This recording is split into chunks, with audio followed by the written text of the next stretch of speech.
여호사밧이 그의 조상들과 함께 누우매 그의 조상들과 함께 다윗성에 장사되고 그의 아들 여호람이 대신하여 왕이 되니라. 여호사밧의 아들 여호람의 아우들 아사랴와 여히엘과 스가랴와 아사랴와 미가엘과 스바디아는 다 유다왕 여호사밧의 아들들이라.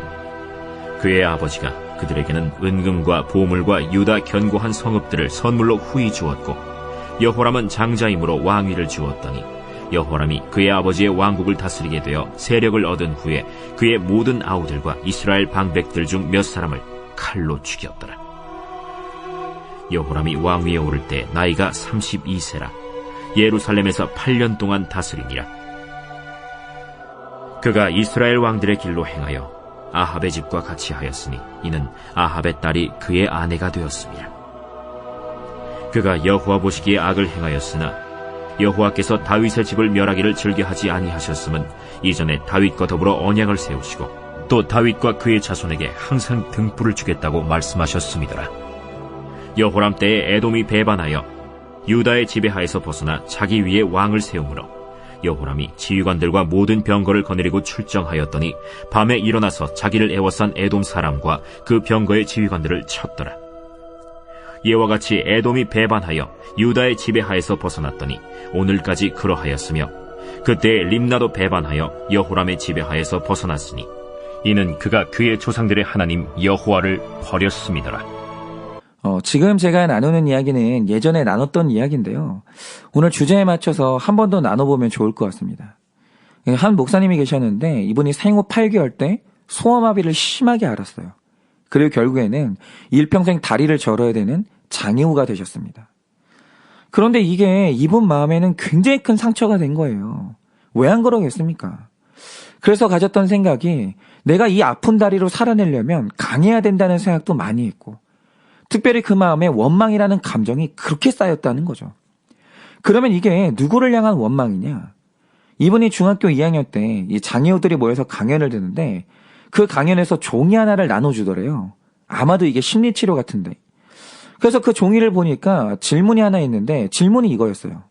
오늘 당신에게 장애가 온 것은 누구 때문이라고 생각하십니까? 이 질문이 있고 4개의 항목이 있더래요. 그래서 거기에 나온 항목에서 2가지의 동그라미를 그렸어요. 근데 그 2가지가 뭐냐? 하나는 부모님이었고 또 하나가 신이었어요. 그러니까 이제 부모님을 향해서는 내가 어릴 때 부모님이 예방접종만 잘해줬어도 내가 멀쩡할 텐데, 아니 왜 그 예방접종을 안 해줘서 나를 장애인을 만들었나, 이렇게 원망이 있었고, 신에 대해서는 구체적으로 뭐가 원망이 되는지는 막연했는데 그냥 왠지 이 모든 문제의 원인이 신 같은 거예요. 그래서 표시를 했다는 거죠. 그런데 그러다가 고등학교 1학년 때 이분이 예수님을 만났어요. 그리고 2학년 때 자기 삶을 목회자로 헌신하기로 하나님께 소원을 해버린 거죠. 그런데 이분이 소원을 하면서 정말 간절히 기도한 게 뭐냐? 제발 주님, 이 다리를 고쳐주세요. 이거였어요. 그런데 이번 말씀에 의하면 이게 기복적인 이유가 아니라 이 다리로 사역하는 나는 하나님께 영광이 될 것 같지도 않고 교회의 짐만 될 것 같은 거예요. 그래서 정말 나는 하나님께 영광 돌리는 삶을 살고 싶다고, 나는 어디든 뛰어다니면서 주의 일을 마음껏 하고 싶다고 그렇게 기도를 한 거예요. 그리고 그 뒤로도 기회가 될 때마다 이 다리가 낫기를 위해서 간절히 기도했습니다. 그런데 문제가 뭐냐? 낫질 않는 거예요. 그러면 이분이 포기를 했냐? 아니요. 그때 했던 생각이 뭐냐면 이거는 아직도 내 정성이 부족한 거야. 아직 내 믿음이 부족한 거야. 이러면서 낫기를 위해 드리는 기도가 응답되지 않을 때마다 더 강하게 믿으려고 하고 내가 부족한 게 뭔지를 계속 생각을 했다는 거죠. 그러다가 이분의 가정이 미국으로 이민을 가게 돼서 미국으로 건너가게 되셨는데, 이민 생활을 하던 어느 날 길거리를 가는데 한 작은 교회에서 치유 집회를 한다는 포스터가 있더라는 거예요. 그래서 혹시 여길 가면 내 병이 낫지 않을까 하는 생각이 들어서 이 집회를 간 겁니다. 그래서 이분이 그 집회에 강사님이 하시는 설교를 듣는데 갑자기 그 설교를 듣다가 분노가 치밀어 올랐다는 거죠. 왜냐? 이 미국 목사님이 설교 중에 말씀하시길 나는 하나님을 믿고 기도하면 어떤 병이든 낫는다는 거예요. 자긴 그렇게 믿는다는 거죠. 그런데 이 말을 들으니까 이 목사님은 나는 안 나았거든요. 그럼 나는 믿음이 없는 사람이라는 소리잖아요. 그래서 이 말을 듣는 순간 그동안 기도응답이 거절됐던 시간들과 계속해서 지탱했던 인노가 폭발을 하면서 이분이 집회가 끝나고 강사님한테 찾아갔어요. 완전히 화가 난 거죠. 그리고 둘이 설전이 시작된 거예요. 그래서 이 한국 목사님이 묻길, 목사님, 정말 하나님께 믿고 기도하면 어떤 병이든 낫습니까? 성경이 정말 그렇게 말합니까? 그러니까 이 목사님이 말한 게 뭐냐? 맞다는 거예요. 그래서 이분이 이때 쓸 수 있는 무기가 뭐겠어요? 이 기도를 3번 했지만 병고침을 받지 못한 바울의 이야기를 하려고 하는데 그 이야기를 미국 목사님이 먼저 하시는 거예요. 그리고 하시는 말씀이 뭐냐? 자, 형제님, 바울의 경우를 생각해 봅시다. 그가 사역을 하면서 이 질병이 하나님께 영광이 되지 않는 것 같으니까 낫게 해달라고 3번을 기도했다는 거죠. 그런데 그때 하나님이 바울에게 주신 응답이 뭡니까? 네가 받은 계시가 너무 크기 때문에 너로 하여금 교만하지 않게 하기 위해서 내가 육체의 가시를 뒀다라는 거예요. 그리고 내가 너에게 너무나도 족한 은혜를 주었다 이렇게 말씀하셨다는 거죠. 그런데 중요한 건 바울이 이 응답을 받은 이후로는 자기 몸에 가시를 빼달라는 기도를 다시는 하지 않았다라는 거예요. 그럼 왜일까?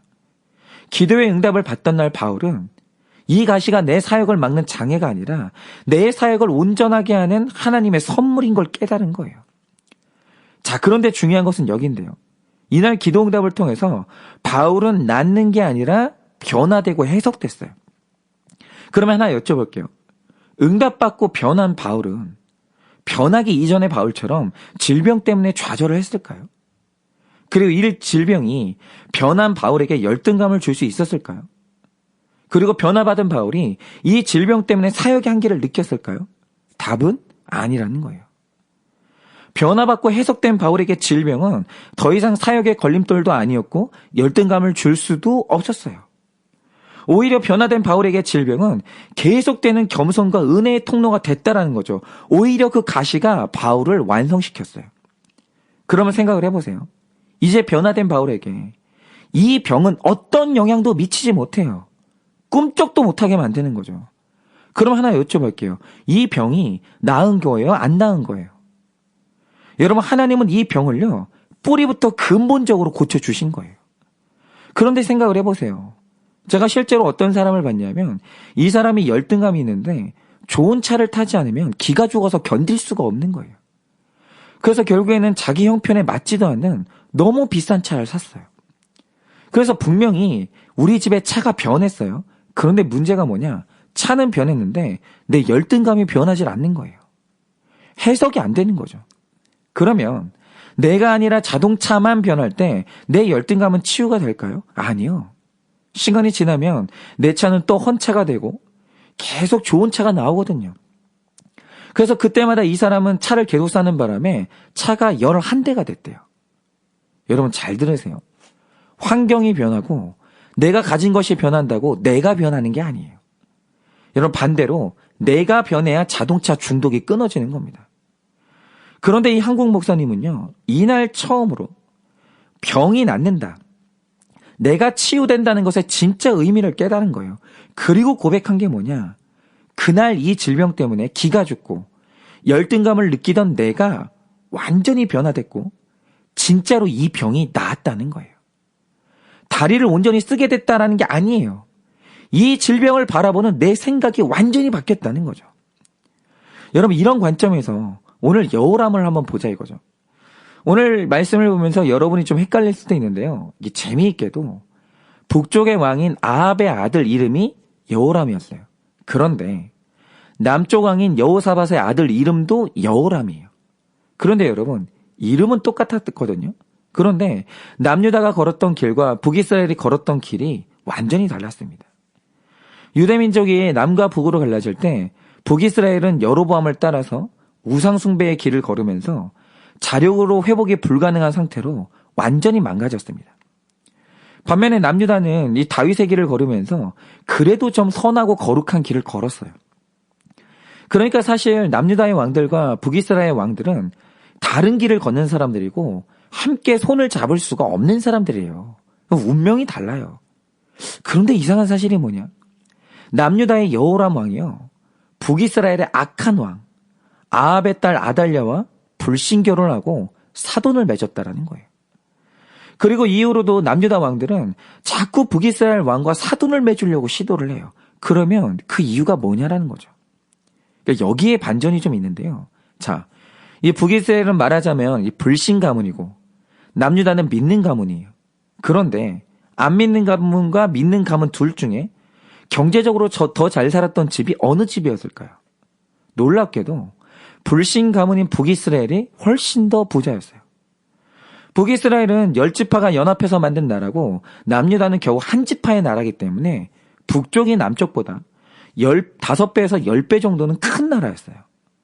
그러면서 자연스럽게 생산량이 10배 이상 많아졌고, 그러면서 양쪽 나라의 경제 상황이 차이가 나기 시작한 거예요. 안 믿는 지역이 부자가 됐어요. 그런데 여기서 결정적인 문제가 뭐냐. 인생은 현상이 아니라 해석이 결정하는 건데, 이때 남유다가 이 현상을 놓고 구석사의 관점으로 해석하는데 실패하고 말아요. 그리고 그만 경제적으로 풍요한 북이스라엘에게 열등감을 느끼게 됩니다. 그런데 만약 이때 남유다가 왜 믿는 우리에게 이런 가난을 주셨는지 이걸 말씀으로 해석했다면 열등감에서 자유함을 받아 오늘날 남유다의 역사가 완전히 달라졌을 겁니다. 그런데 너무나 안타깝게도 남유다가 택한 방법이 뭡니까? 부자인 북이스라엘과 불신 결혼을 하면서 해석이 아니라 가난에서 탈출을 시도한 거예요. 그런데 여러분 정말 이상한 게 뭔지 아세요? 믿는 신자랑 불신자랑 결혼했잖아요. 그런데 이상한 게 뭐냐? 여러분 예를 들어서 귤 상자 안에 온전한 귤이 30개 있고 곰팡이 핀 귤이 하나 있다고 하죠. 그러면 온전한 귤과 곰팡이 핀 귤 중에 어느 귤이 변화될까요? 그런데 여러분은 살면서 곰팡이 핀 귤 하나가 온전한 30개의 영향을 받아서 회복되는 걸 본 적이 있으세요?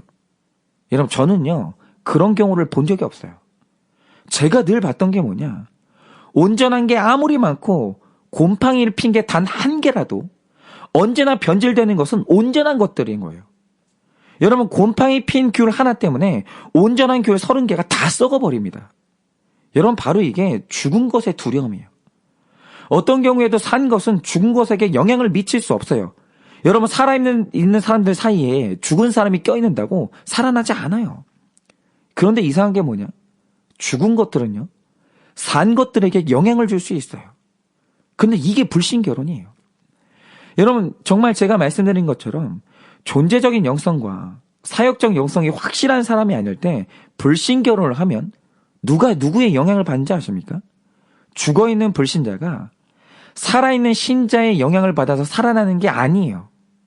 살아있던 신자가 죽어있는 불신자에게 끌려가서 같이 죽어가는 거예요. 믿음이 같이 상실되는 거죠. 마찬가지로 이 남유다가 열등감을 느꼈을 때 그들이 택한 건 회개나 변화가 아니라 불신결혼을 통한 가난의 탈출이었어요. 그러자 일어난 일이 뭡니까? 우리가 생각할 때 여호람이 자기 아버지, 즉 여호사밧의 영향을 받을 것 같잖아요. 그런데 남자의 일생에서 정말 중요한 존재가 여자거든요. 그런데 이 여호람이 아합의 딸 아달랴와 결혼하게 되니 여러분 그가 자기 아버지가 아니라 자기 장인인 아합을 닮아요. 그런데 여러분 아합이 어떤 사람입니까? 포도원이 탔다면 그 주인인 나봇을 죽이는 사람이에요. 그리고 자기가 살기 위해서는 사돈인 여호사밧을 사지로 몰아넣는 사람이에요. 여러분 이 사람은요 사이코패스고 살인자입니다. 죄책감이 전혀 없는 사람이에요. 그런데 여호람이 불신결혼하면서 자기 아버지가 아니라 아합인 자기 장인의 영향을 받은 거예요. 그러니까 어떤 일이 일어났습니까? 4절을 보면 왕위에 오르자마자 자기 경쟁자의 아우들을 전부 숙청해요. 여러분 이 조언을 누가 했겠습니까? 자기 아내가 한 거예요. 믿음 없는 아내가. 그런데 6절이 이 행동을 뭐라고 평가하느냐? 이게 딱 아합의 길과 똑같았다는 거예요. 자기 아버지는 할아버지 다윗의 길을 걸었는데 아들은요 사돈의 길을 걷는 거예요. 아합의 길을. 그런데 여러분 왜 그가 아버지가 아니라 장인의 길을 따랐겠습니까? 아버지보다 장인이 더 부자였거든요. 장인어른이 더 성공했거든요. 그래서 해석이 안 된 여호람은 가난하지만 거룩한 아버지보다 악하지만 성공한 장인을 더 존경했던 거예요. 그러니까 그 길을 따르는 겁니다. 그런데 이 말씀을 보니까 바로 제가 여우람이르더라고요. 여러분, 저는 일평생 아버지의 가난과 작은 교회가 해석되지 않았는데, 그러니까 이 열등감이 해결될 수가 없었던 거예요. 그러니까 반면에 그 방법이야 뭐가 됐든 간에 일단 규모가 커지고 유명해진 사람이 있으면 그 사람들이 그렇게 부럽고 제 마음에 존경이 됐어요. 그래서 제가 신학교에 들어가서 몰두한 게 뭐냐면 어떻게 하면 교회가 성장하는가 이거였어요. 그리고 나도 성공하고 이 성장만 하면 이 지긋지긋한 열등감에서 해방될 수 있을 것 같은 거예요. 그래서 누가 교회 성장의 비법을 알려준다고 하면 정말 교단 방법 안 가리고 다 찾아다니고 그렇게 쫓아다니는 거죠. 그래서 제가 한때는요, 병 고치는 신유의 은사가 있으면 교회가 성장할까 싶어서 귀신 쫓는 능력을 그렇게 구했습니다. 그리고 나이가 됐을 때는 작은 교회의 불편함과 가난함이 지긋지긋해서 아버지 교회를 뛰쳐나왔고, 그 이후로는 이 규모가 있는 이 교회에서만 사역을 하면서 아버지의 작고 가난한 교회는요, 근처도 안 갔어요. 저는요, 아버지에 대해서 존경하는 마음이 1도 없었습니다. 그러니까 가난하지만 거룩한 아버지보다 악하지만 성공한 장인 좋아하는 여우람이 딱 저인 거예요. 딱. 그런데 정말 이상했던 게 뭐냐. 세미나를 가서 성공 사례를 듣고 교회 성장 비결을 들으면 정말 가슴이 두근거리면서 나도 할 수 있을 것 같은 용기를 그렇게 얻어요. 그리고 대형교회에서 사역을 하면서 잘 훈련된 성도님들과 이 돈 걱정 없이 사역하고 있으면요, 그때만큼은 열등감이 싹 사라지는 거예요. 그런데 너무나 이상한 게 뭐냐. 그렇게 좋은 강의들을 듣고 좋은 사역제에만 머물고 있는데 이 마음의 두려움과 허전함이 가시지를 않는 거예요. 열등감이요, 사라지질 않아요. 계속 공허하고 여전히 뭔가 답을 찾지 못한 그 목마름이 저를 너무 괴롭히는 거예요. 그러다가 어느 날 내 죄를 보는 이 큐티를 만나고 처음으로 모든 말씀에서 내 죄를 보고 내 삶이 해석되는 체험을 했는데 바로 그때 제가 깨달은 사실이 뭔지 아십니까? 제가 이전까지 배웠던 게 뭐냐면 어떻게 당신의 교회를 변화시킬 것인가, 어떻게 당신이 목회하는 성도들을 변화시킬 것인가, 늘 이걸 배웠거든요. 그런데 이 큐티가 처음으로 제게 던진 질문이 뭐냐면 죄인인 너 자신은 진짜 회개하고 변화됐는가? 너는 그 열등감을 떨쳐냈는가? 근본적으로 너는 진짜 구원받았는가? 이렇게 처음으로 남이 아니라 제 변화에 대한 질문을 받고 직면을 한 거예요. 그래서 어느 날부터요, 늘 교회와 성도의 변화를 쫓던 제가 처음으로 저 자신의 변화를 마주하고 저 자신의 변화를 맛본 거예요. 그런데 신기한 건 내가 변화되니까 더 이상 작은 교회라는 개념이 저에게 열등감과 두려움을 주지 못하더라는 거예요. 그리고 늘 크기에 집착하던 제가 이제는 그 교회 자체를 즐기고 누리는 사람으로 변한 거예요. 그리고 또 하나 해석된 게 뭐냐. 제 아버지. 그 작고 가난한 교회를 끝까지 섬겼던 제 아버지가 얼마나 크고 위대한지가 다시 해석이 된 거예요. 여러분 뭐죠? 내가 변하니까. 내 안에 고쳐지지 않던 성공병이 치료가 된 거예요. 여러분, 여우람의 문제가 바로 이겁니다. 여러분, 그는요, 내가 변화되지 않고 내 환경이 변하면 내 안에 있는 모든 열등감이 다 사라질 줄 알았어요. 그런데 웬걸요? 환경이 변했는데 나 자신은 하나님에게서 점점 멀어지고 내가 점점 잔인해지고 더 망가져 가는 거예요. 그래서 답이 나의 변화지 환경의 변화가 아닌 거예요. 여러분, 지금 우리 삶에도 우리는 간절히 낫기를 원하고 빠져나오기를 원하는 문제들이 다 있어요. 그런데 그 문제를 해결해 보겠다고 성도가 가지 말아야 될 변질의 길을 가면 그때는 더 큰 문제가 생기는 겁니다. 여러분, 남이 변하게 되기를 바라면 아무것도 변화되지 않아요. 온전한 치유는 내가 회개하고 변화되고 내가 해석이 돼야 다 이루어지는 겁니다. 그러니 오늘도 내 아픔과 내 모든 고난 속에서 내가 변하고 내가 해석받아야 될 것이 뭔지를 깨달아서 진정한 치유의 길로 나아가시길 예수님의 이름으로 축원을 드립니다.